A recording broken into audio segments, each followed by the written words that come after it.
Assalamualaikum warahmatullahi wabarakatuh. Perkenalkan, saya Nimatus Salsabila, mahasiswa IKIP Budi Utomo Malang dari kelas B Prodi Pendidikan Sejarah dan Sosiologi angkatan 2020 Fakultas Ilmu Pendidikan dan Humaniora. Baik, saya akan memaparkan kembali dari acara kuliah tamu yang bertema tentang media massa di masa pandemi COVID-19, mata kuliah Sosiologi Komunikasi yang diampu oleh dosen Ibu Wiwin Savana SPD MSI. Definisi pers atau media massa.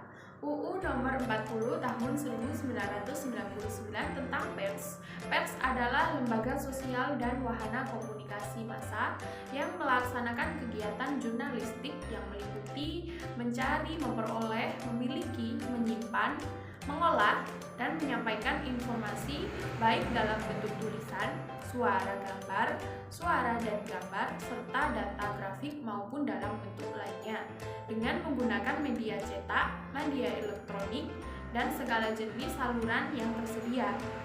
Berdasarkan Kamus Bahasa Indonesia, pers berarti 1.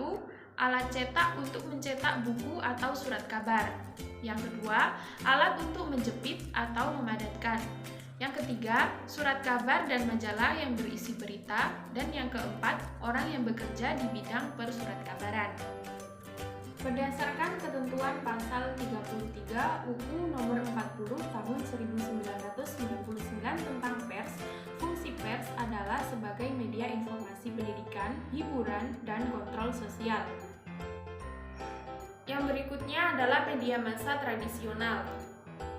Media massa tradisional adalah media massa dengan otoritas dan memiliki organisasi yang jelas sebagai media massa.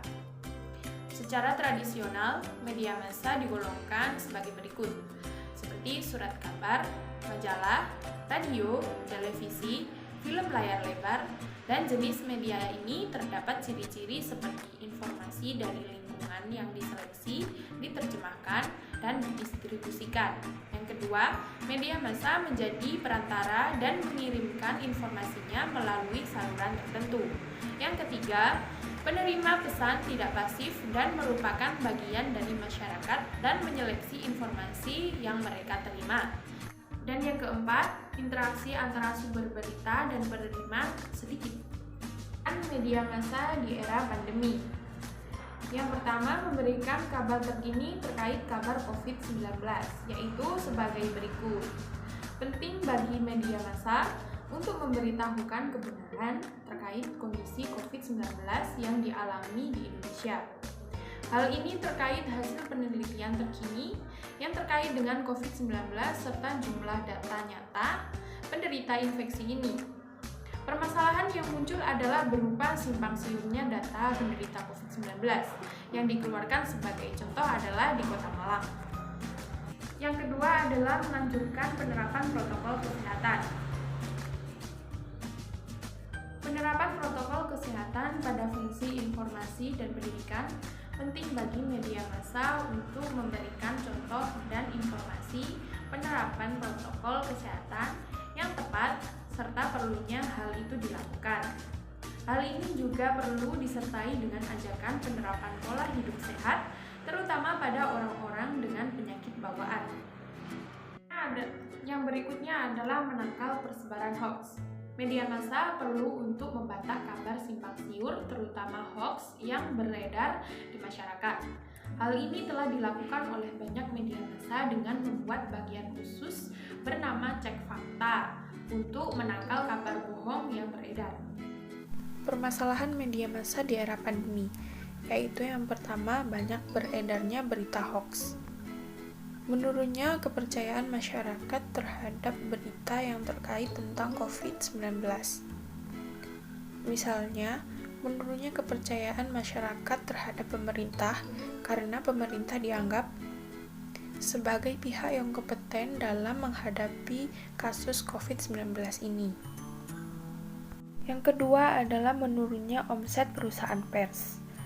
Misalnya, banyak perusahaan pers yang tutup karena berkurangnya pendapatan yang disebabkan oleh berkurangnya iklan dan lain-lain.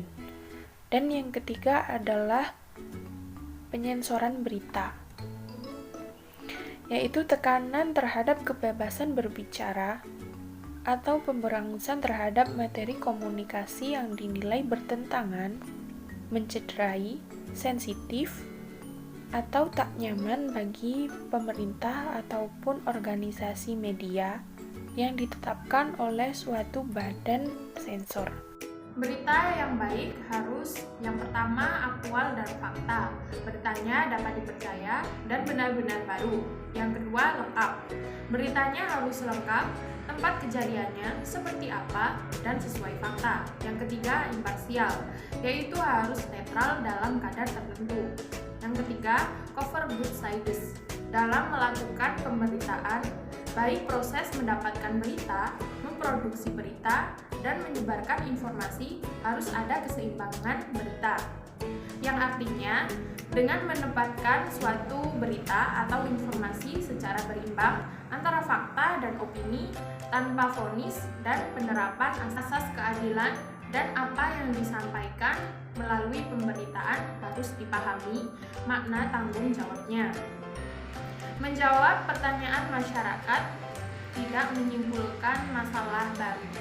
Demikian sedikit penjelasan dari saya. Apabila masih terdapat kekurangan ataupun kesalahan, saya memohon maaf dan memohon arahannya dari dosen pembimbing. Dan saya ucapkan terima kasih atas perhatiannya. Wassalamualaikum warahmatullahi wabarakatuh.